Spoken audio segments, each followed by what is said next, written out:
하나님의 은혜로 또 그리고 성도 여러분의 기도로 휴스턴 서울교회 연수를 잘 마치고 돌아왔습니다. 2월 7일부터 23일까지 휴스턴 서울교회 연수관에 머물면서 서울교회 성도들과 함께 예배도 드리고 또 삼공부도 참관하고 또 목장 모임과 초원 모임을 함께하고 특별히 여러 목자 목녀들을 만나서 면담을 하는 중에 정말 엄청나게 큰 도전과 은혜와 감동을 받았습니다. 그러면서 우리 한수만 교회가 더욱 집중해서 추구해야 할 가치가 무엇인지, 그리고 제가 앞으로 한수만 교회를 어떻게 섬겨야 할 것인지 분명히 깨닫고 결단하는 복된 시간이었습니다. 휴스턴 서울교회 연수를 하면서 감동과 은혜를 받은 것은 성도의 수가 많아서 그런 게 아닙니다. 건물이 크고 화려해서도 아닙니다. 성도 수로 따지자면 오히려 우리 한국에 성도가 얼마나 많습니까? 부산에만 해도 휴스턴 서울교회보다 훨씬 큰 교회가 많이 있습니다. 규모로만 따지자면 서울교회는 약 1,100여 명 성도들이 모여서 예배를 드리는데 성도 수로 따지자면 굳이 거기까지 연수를 하러 갈 필요가 없는 것이죠. 저를 비롯해서 여러 목회자들이 그 먼 미국까지 와서 확인하고 보고 싶었던 것은 교회의 규모가 아니었습니다. 건물이 아니었습니다. 가정교회가 지향하는 바 영혼 구원하여 제자 삼는 그 일이 어떻게 진행되고 있는지, 그게 잘 이루어지고 있는지 눈으로 직접 확인하고자 그렇게 멀리까지 연수를 하러 온 것 아닙니까? 그런데 실제로 휴스턴 서울교회에서 연수를 하는 내내 그리고 시간마다 놀람과 감동과 은혜와 도전의 연속이었습니다. 생각했던 것 이상이었습니다. 저희 부부가 휴스턴에 도착한 후로 처음으로 참석했던 집회는 수요 기도회였는데 그때부터 은혜가 시작되었습니다. 그래서 수요일, 그 이전 주일에 세례를 받은 성도들이 수요 기도회 때 세례 간증을 합니다. 3명이 세례 간증을 하는데 간증을 듣다 보니까 모두가 신앙생활을 시작한 지 정말 얼마 되지 않는 그런 새 가족들이었는데 예수님을 믿은 그 기쁨과 감격이 고스란히 그 간증을 통해서 전해져 왔습니다. 간증을 마칠 때마다 목장 식구들이 박수를 치면서 환호하면서 그 목장 식구가 예수님을 믿고 세례를 받은 그 기쁨을 함께 나누는 것을 보았습니다.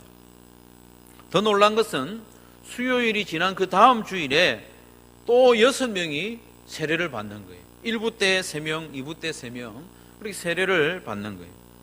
서울교회는 아시다시피 침례교이기 때문에 우리와는 좀 다릅니다. 그래서 예수님을 믿고자 고백하고 예수님을 믿는다 고백하면 지체 없이 세례를 베푸는 것이죠.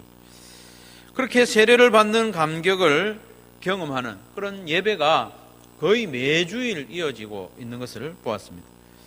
목장 모임을 참관하고 또 초원 모임에도 함께하고 여러 목자 목녀들을 만나서 면담을 하는 가운데 그들의 마음의 중심에 자리 잡고 있는 흔들리지 않는 가치, 그것을 보고 왔습니다. 그것은 영혼 구원하여 제자 삼는 그 일을 최고의 사명으로 굳게 붙잡고 흔들리지 않는 그들의 모습을 보았습니다. 휴스턴은 텍사스에 있죠. 텍사스에는 미국의 오일 회사가 집중되어 있는 곳입니다. 알지 못하고 갔는데 가보니까 그렇습니다. 오일 경기가 수년째 아주 오랫동안 좋지 않습니다. 저로서는 기름값이 점점 낮아지니까 좋다 이렇게 생각을 했는데 세계적인 경기가 좀 나빠지는 것을 보았습니다. 특별히 텍사스는 그 경기의 영향을 직접적으로 받고 있었습니다. 어떤 회사는 직원의 한 90%를 해고시키고 또 더 해고시키려고 하고 어떤 회사는 문을 닫기도 했습니다. 휴스턴 서울교회 성도들 중에서도 직장을 잃은 분이 대단히 많았습니다. 그리고 직장을 잃을까 말까 이렇게 걱정하는 분들이 많이 있었는데 그 중에는 목자 목녀들이 많이 있었습니다. 목자들 가운데서도 직장을 잃은 분들이 제법 많이 있었습니다. 한 목자와 이야기를 나눈 중에 정말 가슴이 뭉클하고 눈물이 핑 도는 일이 있었습니다. 물론 만나는 목자들마다 다 감동적인 감정을 가지고 있었는데, 놀라운 것은 놀라운 감정을 있는 사람들만 만나게 하는 게 아니에요. 목장 1번부터 순서대로 연수원 목사님들과 면담을 하도록 그렇게 하는데, 만나는 목자들마다 감정을 가지고 있었습니다. 그 중에 한 목자님을 만났는데, 얼마 전까지 상당히 오랜 기간 동안, 약 2년 동안 실직 상태에 있었다는 것이죠. 직장을 잃고 나니까 가정의 경제가 점점 어려워져서 모든 지출을 다 이제 줄이고 허리를 동여매는 그런 목자였습니다. 그래도 목장을 계속해야 되니까, 섬겨야 되니까 목장을 계속 여는 거죠. 그러던 중에 아들의 장난감을 중고시장에 내다 팔은 거예요. 목장을 열기 위해서. 아들이 묻습니다. 아빠, 내 장난감을 왜 차에다 실어? 내다 팔기 위해서 실은 거거든요. 아빠의 마음이 찢어졌겠구나, 그런 생각을 했습니다. 그 이야기를 들을 때 아브라함이 아들 이삭을 데리고 모리아 산을 오를 때 그 장면이 기억이 났습니다. 이삭은 자기가 번제물로 드려질 것을 알지 못한 채로 장작을 짊어지고 아버지와 걸어갑니다. 아버지, 불과 나무는 있는데 번제할 어린 양은 어디 있습니까? 자기가 죽어야 되는데. 그렇게 물어보는 아들의 모습이 기억이 났습니다. 그렇게 아들의 장난감을 내다 팔면서까지 목장을 계속했던 이 목자님은 또 하나님의 은혜로 직장을 새로 얻어서 지금까지 목장을 잘 섬기고 있습니다. 그런데 그 사정을 전해들은 초원지기가 매달 초원 모임을 할 때마다 그 아이에게 장난감을 사주는 거예요. 물론 그 아버지가 경제적인 사정이 좀 나아졌습니다. 그러나 이 초원지기가요, 그 사정을 전해들은 이후로 지금까지 매달 그 아들에게 장난감을 사다 주는 그 이야기를 듣고 또 다른 감동을 받았습니다. 야, 이분들 정말 영적인 전쟁을 함께하는 전우구나, 전우. 어떤 목녀는 출산을 한 후에 한 달 만에 다시 목장을 열어가지고 섬겼고, 어떤 목녀는 암에 걸렸어요. 항암 치료를 하면서도 계속 목장을 섬기는 거예요. 그리고 3월 초에는 서울교회에서 목회자 세미나가 있는데 그때 섬기기 위해서 항암 치료 기간까지 변경시켜가지고 섬기겠다고 사인을 하는 그런 모습을 보고 왔습니다. 그러면서 도대체 무엇이 이들로 하여금 경제적인 어려움과 육체적인 고통과 또 관계의 어려움 가운데서도 계속하여 이렇게 섬길 수 있도록 힘을 주는 것인가 생각하게 되었습니다. 이 생각은 저의 주관적인 짐작이 아니라 그들이 입으로 고백했던 것에 근거한 것입니다. 그것은 바로 영혼 구원하여 제자로 양육하는 것을 자기 생애의 최고의 가치로 여기는 거기에 있었습니다. 목자 목녀님들 이야기했습니다. 내가 죽어서 하나님 만났을 때 영혼 구원하여 제자 삼는 그 일을 하다가 왔습니다. 그렇게 고백하리라 다짐하는 것을 보았습니다. 만나는 사람마다 그렇게 영혼 구원을 말했습니다. 입술에 있는 고백이 아니라 구호가 아니었습니다. 그것은 영혼들을 향한 그 안타까운 마음에서 나오는 사랑이었습니다. 한 목자는 사람들을 두 부류로만 본다면, 한 부류는 예수님 믿는 사람, 안 믿는 사람, 그렇게만 나눈다는 것이죠.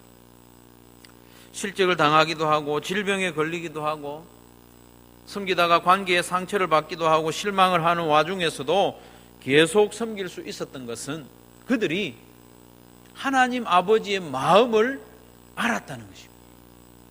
하나님 아버지의 마음에 있는 그 간절한 소원이 무엇인지 분명히 보았기 때문에 그들의 전 삶을 들여서 헌신하고 있는 것을 보았습니다. 사랑하는 성도 여러분, 영혼 구원하여 제자 삼는 이 일은 구호가 아니라 하나님 아버지의 마음, 그 마음 깊이 있는 소원을 풀어드리는 값진 일이라는 것을 우리가 마음에 꼭 새길 수 있기를 바랍니다. 오늘 본문이 포함된 누가복음 15장은 세 가지 비유로 구성되어 있습니다. 여러분 잘 아는 비유의 말씀입니다. 1절과 2절은 이 비유를 하게 된 배경입니다. 예수님이 세리들과 죄인들을 함께 영접해서 그들과 식사하는 것을 보고 수군거리고 욕하는 상황에서 내가 왜 이 땅에 왔는지 예수님이 밝히는 비유의 말씀이죠. 3절부터 7절 말씀은 100마리 양 가운데 한 마리를 잃어버렸다가 찾아내는 비유이고, 8절부터 10절까지는 잃어버린 드라크마를 기어이 찾아내는 비유이고, 11절부터 32절까지는 잃어버린 아들을 찾는 비유입니다. 세 가지 비유이지만 모두 한 가지 교훈을 우리에게 줍니다. 같은 메시지를 담고 있는 것이죠. 그것은 한 영혼이 예수님을 믿고 구원받는 그 일을 하나님이 얼마나 간절히 원하시고 그 일을 하나님이 얼마나 기뻐하시는지 거듭거듭 우리에게 교훈을 주고 있습니다. 이 세 가지 비유는 똑같은 비유를 가지고 있습니다. 어떤 사람이 무엇인가를 잃어버립니다. 잃어버린 그것을 찾아내기까지 기어이 찾고 찾아낸 이후에는 잔치를 벌인다는 내용입니다. 하지만 같은 구조와 같은 메시지를 가진 비유이지만 뒤로 갈수록 점점 더 간절함이 커지는 것을 볼 수 있습니다. 처음에는 100마리 양 중에 한 마리를 잃어버렸다가 찾는 것이죠. 100분의 1입니다. 두 번째 비유에서는 10드라크마 가운데 하나를 잃어버렸으니 10분의 1입니다. 마지막 비유는 두 아들이 있었는데 한 아들을 잃어버렸으니 2분의 1입니다. 그러니까 이 마음이 점점 간절해지는 것을 우리에게 보여줍니다. 오늘 본문이 너무 길어서 다 읽지는 못했는데 나머지 부분을 제가 읽어드리겠습니다. 20절부터 32절까지 읽어드릴 텐데 여러분 들으면서 이 아들을 기다렸던 아버지의 마음을 좀 짐작해보고 좀 새겨볼 수 있으면 좋겠습니다. 20절부터 32절까지 제가 읽어드리겠습니다. 이에 일어나 아버지께로 돌아가니라. 아직도 거리가 먼데 아버지가 그를 보고 측은히 여겨 달려가 목을 안고 입을 맞추니 아들이 이르되 아버지, 내가 하늘과 아버지께 죄를 지었사오니 지금부터는 아버지의 아들이라 일컬음을 감당하지 못하겠나이다 하나, 아버지는 종들에게 이르되 제일 좋은 옷을 내어다가 입히고 손에 가락지를 끼우고 발에 신을 신기라. 그리고 살진 송아지를 끌어다가 잡으라. 우리가 먹고 즐기자. 이 내 아들은 죽었다가 다시 살아났으며 내가 잃었다가 다시 얻었노라 하니 그들이 즐거워하더라. 맏아들은 밭에 있다가 돌아와 집에 가까이 왔을 때에 풍악과 춤추는 소리를 듣고 한 종을 불러 이 무슨 일인가 물은데 대답하되 당신의 동생이 돌아왔으며 당신의 아버지가 건강한 그를 다시 맞아들이게 됨으로 인하여 살찐 송아지를 잡았나이다 하니 그가 노하여 들어가고자 하지 아니하거늘 아버지가 나와서 권한대 아버지께 대답하여 이르되 내가 여러 해 아버지를 섬겨 명을 어김이 없거늘 내게는 염소 새끼라도 주어 나와 내 벗으로 즐기게 하신 일이 없더니 아버지의 살림을 창녀들과 함께 삼켜버린 이 아들이 돌아오매 이를 위하여 살찐 송아지를 잡으셨나이다. 아버지가 이르되 예, 너는 항상 나와 함께 있으니 내 것이 다 내 것이로되 이 내 동생은 죽었다가 살아났으며 내가 잃었다가 얻었기로 우리가 즐거워하고 기뻐하는 것이 마땅하다 하니라. 아멘. 상당히 큰 부자인 이 어떤 사람에게 아들이 둘이 있었습니다. 그런데 둘째 아들이 아버지에게 자꾸 조릅니다. 멀쩡하게 살아있음에도 불구하고 자기에게 돌아올 재산을 달라는 것입니다. 있을 수 없는 일입니다. 여러분 한번 생각해 보십시오. 아버지가 살아있는데 자꾸 유산을 물려달라고 하니 유대인들에게는 이것이 더 있을 수 없는 일입니다. 하지만 결국 아버지가 그 요구를 들어주었습니다. 그것을 보면 이 둘째 아들이 집요하게 요구했음을 짐작할 수 있습니다. 재산을 나누어 줬습니다. 그러자 둘째 아들이 며칠이 못되어 모든 재산을 처분했다고 했습니다. 예나 지금이나 며칠 만에 재산을 정리하는 것은 쉬운 일이 아닙니다.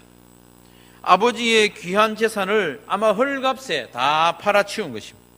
그렇게 팔아서 모은 돈을 가지고 먼 나라에 가서 허랑방탕하게 다 낭비했다고 했습니다. 여러분, 돈이 많을 때는 주위에 사람이 많습니다. 돈이 있으면 어떻게 하든지 그 사람 곁에 모여드는 것이죠. 그러나 돈이 떨어지니까 돈 보고 모여들었던 사람이 다 떠나갔습니다. 졸지에 거지가 되었고 외톨이가 되었습니다. 세상 친구는 다 그런 거죠. 그래서 어쩔 수 없이 일을 해야만 했는데 지금에는 귀천이 없습니다, 사실은. 그러나 부잣집 도련님으로 지냈던 둘째 아들로서는 너무나도 힘든 일을 하게 되었습니다. 무슨 일을 합니까? 돼지를 치는 것이죠. 돼지를 치면서 먹을 게 없는 거예요. 그리고 돼지들이 먹는 귀염 열매조차도 배불리 먹지 못하는 형편에 있었던 것이죠. 그런 비참한 생활을 하는 중에 문득 이 둘째 아들이 생각이 들었습니다. 내 아버지 집에는 배불리 먹는 양식이 풍족한 품꾼들이 얼마나 많은가. 아버지 집에 일하는 사람들조차도 배 골지 않는데 나는 여기서 굶어 죽는구나. 그래서 용기를 냅니다. 아버지 집으로 돌아가기로 결정합니다. 하지만 차마 나를 아들로 다시 받아달라고 말은 하지 못하고 다만 품꾼의 하나로 써주십시오 이렇게 말할 요량으로 집으로 돌아갑니다. 그런데 이것이 웬일입니까? 아버지는 이 못되고 악한 아들을 지금까지 기다리고 있었던 거예요. 집을 나간 후로 날마다 대문 앞에 서서 아들이 돌아오는지 기다리고 있었다는 것입니다. 그렇게 기다리다가 아직도 거리가 먼데 저 멀리 있는 거지 행색을 한 이 아들을 단번에 알아보았던 것이죠. 아버지는 아들이 집 앞에까지 걸어올 때까지 기다리지 않았습니다. 아버지 앞에 무릎을 꿇고 빌기까지 기다리지 않고 아버지가 먼저 달려갔다고 했습니다. 저 멀리까지 달려갔습니다. 그리고 목을 끌어안았습니다. 냄새가 얼마나 지독한지, 여러분, 노숙인에게서 나는 냄새는 얼마나 지독한지 모릅니다. 전에 있던 교회에 노숙인이 잠시 와서 좀 누워있다가 갔어요. 온 예배당 안이 그 노숙인의 냄새로 진동을 했습니다. 아버지는 그런 아들을 끌어안았습니다. 그리고 입을 맞추었습니다. 아들이 아버지께 말합니다. 아버지, 내가 하늘과 아버지께 죄를 지었사오니 지금부터는 아버지의 아들이라 일컬음을 감당하지 못하겠나이다 하나. 여기서 참 중요한 단어가 있는데 마지막에 나오는 이 단어 하나라는 단어. 감당하지 못하겠나이다 하나. 이 말이 무슨 말입니까? 아버지의 귀에는 이 아들의 말이 들리지 않았다는 말입니다. 아버지, 내가 하늘과 아버지께 죄를 지었사오니 이제는 아버지의 아들이라 일컬음을 감당하지 못하고 이제는 품꾼의 하나로 써주소서 이렇게 말을 하는데 아버지의 귀에는 그게 들리지 않았다는 것입니다. 너무너무 죄송해서 이제는 품꾼의 하나로만 써주셔도 좋겠습니다 이렇게 말을 했지만 아버지는 그게 전혀 들리지 않았습니다. 아버지는 종들에게 명했습니다. 제일 좋은 옷을 내어다가 입히라. 시시한 옷 아닙니다. 제일 좋은 옷을 내어다가 입히고 손에 가락지를 끼우고 발에 신을 신기라. 그리고 살찐 송아지를 잡으라. 우리가 먹고 즐기자. 이 내 아들은 죽었다가 다시 살아났으며 내가 잃었다가 다시 얻었노라. 성도 여러분, 이것이 우리 하나님 아버지의 마음입니다. 멀쩡하게 살아있는 아버지의 재산을 기어이 얻어다가 허랑방탕하게 쓰고 돌아온 나쁜 아들이지만은 저 멀리 나타났을 때 달려가서 목을 끌어안고 입을 맞춘 아버지, 제일 좋은 옷을 내어다가 입히고 손에 가락지를 끼우고 신을 신기고 살찐 송아지를 잡고 잔치를 벌리는 것이 우리 하나님 아버지의 마음입니다. 죄인 하나가 회개하고 돌아오면 우리 하나님 아버지께서는 이렇게 기뻐하신다고 거듭 우리에게 말씀합니다. 바로 저와 여러분이 예수님을 믿고 하나님 아버지께로 돌아왔을 그때에도 우리 하나님 아버지께서는 이렇게 기뻐하셨습니다. 내가 예수님 믿습니다. 내가 죄인임을 고백합니다. 그렇게 했을 때에 천국에서는 잔치가 벌어졌던 것입니다. 내가 뭐라고? 나 같은 죄인 하나가 돌아왔을 때 우리 하나님이 기뻐하시고 온 하늘나라가 잔치로 기쁨을 누렸다는 것입니다. 제일 좋은 옷을 입히고 손에 가락지를 끼움으로써 이는 내 아들이라는 것을 다시 인정하시고 발에 신을 신기시고 잔치를 벌이신 것입니다. 누가복음 15장 7절에 예수님이 이르시기를 내가 너희에게 이르노니 이와 같이 죄인 한 사람이 회개하면 하늘에서는 회개할 것 없는 의인 99으로 말미암아 기뻐하는 것보다 더 기뻐한다고 했습니다. 두 번째 비유에서도 마찬가지입니다. 10절에서도 내가 너희에게 이르노니 이와 같이 죄인 한 사람이 회개하면 하나님의 사자들 앞에 천사들 앞에 기쁨이 된다고 했습니다. 하나님의 사자들 앞에서 기쁨이 되고 하늘에서 잔치가 벌어진다는 것은 천사들이 기뻐하는 게 아닙니다, 여러분. 하나님 아버지께서 그렇게 기뻐하신다는 것입니다. 하나님이 기뻐하시지 않는데, 하나님이 잔치를 명하지 않는데 어떻게 잔치를 합니까? 하나님이 잔치를 명하셨다는 것입니다. 오늘 본문에서도 아버지가 잔치를 명했기 때문에 잔치가 벌어지는 것 아닙니까? 종들이 짐작해서 잔치를 벌인 게 아닙니다. 주인이 잔치를 명한 것입니다.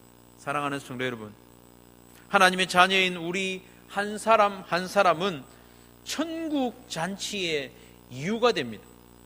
하나님의 기쁨이요, 천국의 기쁨이 바로 저와 여러분임을 믿으시기를 바랍니다. 저와 여러분은 보통 존재가 아닙니다. 그저 그렇게 예수님 믿게 된 존재가 아닙니다.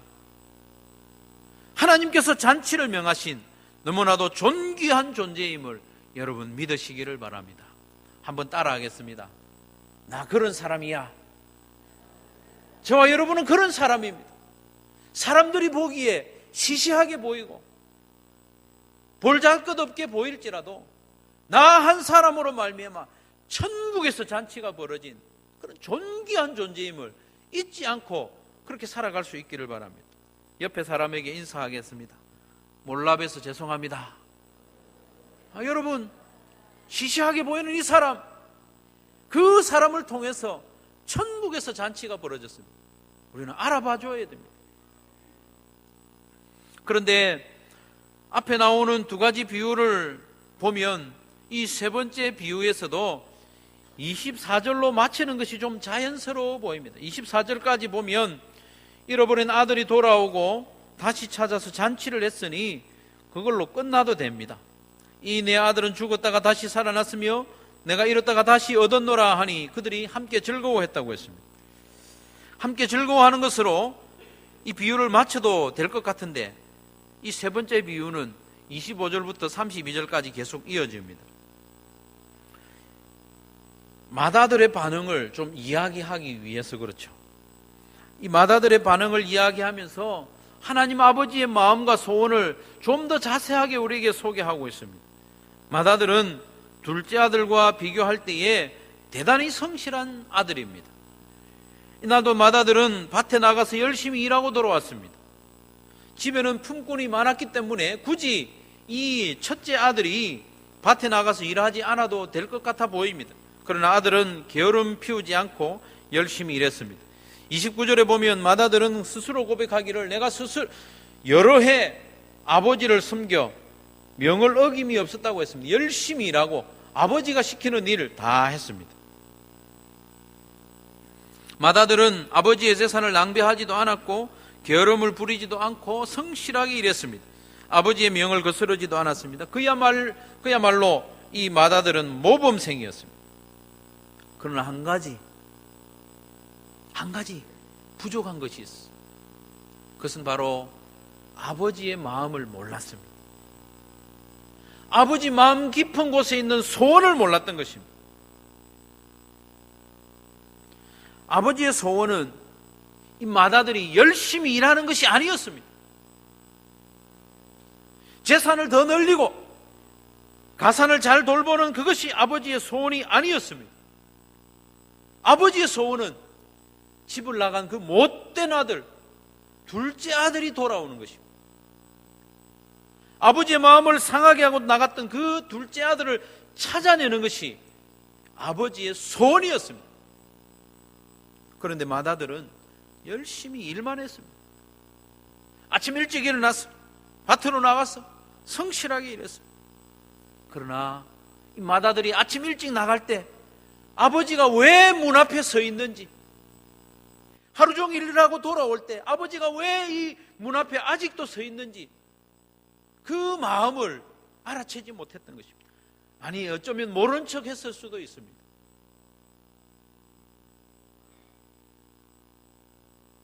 맏아들은 한 번도 동생을 찾아 나설 생각을 하지 않았습니다. 24절에 보면 아버지는 둘째 아들에 대해서 내 아들이라고 말을 했지만 이 맏아들과 이야기할 때 32절에 보면 너의 동생이라고 말하고 있습니다. 아버지에게는 아들이 되지만 맏아들에게는 너의 동생이 되니까 너는 찾아 나섰어야 된다는 말이에요. 그러나 맏아들은 살아서 돌아온 동생을 가리켜서 거듭 아버지의 아들이라고 말합니다. 내 동생이라고 말하지 않습니다. 아버지의 아들이라고 말합니다. 30절에 보면 아버지의 살림을 창녀들과 함께 삼켜버린 당신의 이 아들이 돌아오매, 이 당신의라는 이 말이 생략되어 있습니다. 당신의 이 아들이 돌아오매, 내 동생이 아니라는 것입니다. 당신의 아들이라는 것입니다. 이 아들을 위하여 살찐 송아지를 잡으셨네요. 비아냥거리는 것입니다. 맏아들은 동생을 동생이라 부르기조차 싫어했습니다. 더 놀랍고 안타까운 일은 맏아들은 이 동생이 어디서 무엇을 하는지 알고 있었다는 사실입니다. 30절에 보면 맏아들은 동생이 아버지의 재산을 가지고 창녀들과 즐기며 낭비했음을 단정적으로 말하고 있습니다. 이것은 동생이 먼 나라로 간 것은 사실이지만 누군가로부터 동생에 관한 소식을 듣고 있었다는 것입니다. 어디서 어떤 짓을 하고 있는지 이 형은 알았습니다. 그러나 찾아가지 않았습니다. 집을 나간 동생을 그토록 기다리는 아버지의 마음, 그 소원을 알았다면 집안일, 바깥일 좀 제쳐놓고라도 미루어 두고서라도 동생을 찾아가지 않았겠습니까? 그러나 아버지의 마음을 알지 못했기에, 아니 아버지의 마음을 외면했기 때문에 집안일만 열심히 하고 아버지 마음에 있는 그 소원을 풀어드리려고 생각하지 않았던 것입니다. 오늘 본문에 나오는 맏아들은 아버지의 마음을 외면했지만 우리 예수님은 그렇게 하지 않았습니다. 로마서 8장 29절과 히브리서 1장 6절에 보면 우리 예수님을 가리켜서 맏아들이라고 표현합니다. 맏아들. 하나님의 맏아들이시고 우리의 형님이신 예수님은 오늘 본문에 나오는 맏아들과는 달랐습니다. 하나님 아버지의 마음을 알았습니다. 하나님 아버지의 소원을 알았습니다. 그래서 죄인인 우리를 찾아오신 것이죠. 누가복음 5장 32절에 보면 예수님께서 말씀하시기를 내가 의인을 부르러 온 것이 아니요 죄인을 불러 회개시키러 왔노라. 마태복음 9장 13절에도 마가복음 2장 17절에도 같은 말씀을 합니다. 하나님 아버지의 소원을 이루어 드리기 위해서 우리 예수님은 하늘 보좌의 영광을 버리고 사람의 몸을 입고 이 땅에 오셨습니다. 하나님 아버지의 소원을 이루어 드리기 위해서 모진 고난을 다 당하시고 부끄러움 가운데 십자가에서 죽으신 것이죠. 하나님 아버지의 마음을 알고 하나님 아버지의 소원을 알았기 때문입니다. 사랑하는 성도 여러분, 하나님 아버지의 마음을 우리가 좀 알았으면 좋겠습니다. 우리 하나님 아버지의 소원이 무엇인지 우리 마음에 새길 수 있기를 바랍니다. 우리 하나님 아버지는 일 잘하는 것 칭찬하십니다. 그러나 그것을 소원으로 여기시지는 않습니다. 우리 하나님 아버지의 소원은 불신영혼, 죄 가운데 멸망길로 달려가고 있는 저들이 예수님을 믿고 하나님의 자녀가 되는 그것이 우리 하나님 아버지의 소원입니다. 그 소원을 이루어드리기 위해서 우리가 이 땅 살아가야 하지 않겠습니까? 죄인 하나가 회개하고 돌아오면 하나님께서도 기뻐하시고 천국에서도 잔치가 벌어지는 것이죠. 여러분, 우리가 애쓰는 그 어떤 일로 천국에서 잔치가 벌어지겠습니까? 지난 연수기간 동안 하나님 아버지의 마음을 알고 하나님 아버지의 소원을 풀어드리기 위해서 그렇게 애쓰는 증인들을 많이 만나고 왔습니다. 목자 목녀들을 보면서 목사인 제가 얼마나 부끄러웠는지 모릅니다. 참으로 부끄러웠습니다. 그런데 그 목자 목녀들이요, 그 일을 억지로 하는 것이 아니었습니다. 행복해했습니다. 하나같이 밝은 얼굴로 기쁨 가운데 그렇게 섬기는 것을 보았습니다. 왜 그런가 하면 이 일을 하나님이 기뻐하시는 일이라는 것을 알기 때문에, 이 일은 하나님의 소원이라는 것을 알기 때문에 행복하게 섬기는 것을 보고 왔습니다. 그들은 하늘의 기쁨을 미리 맛보고 살아가는 그들이었습니다. 마다들은 기껏해야 염소 새끼 한 마리의 기쁨을 아버지한테 요구하고 있지만 영혼 구원을 위하여 애쓰는 그들은 천국의 기쁨을 맛보고 살아가는 것을 보고 왔습니다. 사랑하는 성도 여러분, 우리도 하나님 아버지의 마음, 그 하나님의 소원을 이루어드리기 위하여 우리 남은 생애를 살아드려야 하지 않겠습니까? 그래서 우리가 이 땅 사는 동안에도 하늘의 기쁨을 맛보고 누리면서 살아갈 수 있기를 바랍니다. 이렇던 아들이 저 멀리 거지 같은 모습으로 나타났을 때 아버지가 먼저 알아차리고 달려가는, 냄새나는 그 아들을 끌어안고 입 맞추는 아버지, 제일 좋은 옷을 내어다가 입히고 손에 가락지를 끼우고 발에 신을 신기고 살찐 송아리를 잡아 잔치하는 그 아버지의 마음을 우리 마음에 품고, 아직 예수님을 모르는 자들을 바라보면서 불쌍히 여기면서 내가 누구를 위하여 기도하며 내가 누구를 위하여 섬기며 내가 누구를 찾아갈 것인지 VIP들을 다 정하시고, 조급한 마음이 아니더라도 지속적으로 한 마음으로 아버지의 소원을 이루어드리며 살아가는 저와 여러분이 되시기를 주님의 이름으로 축원합니다.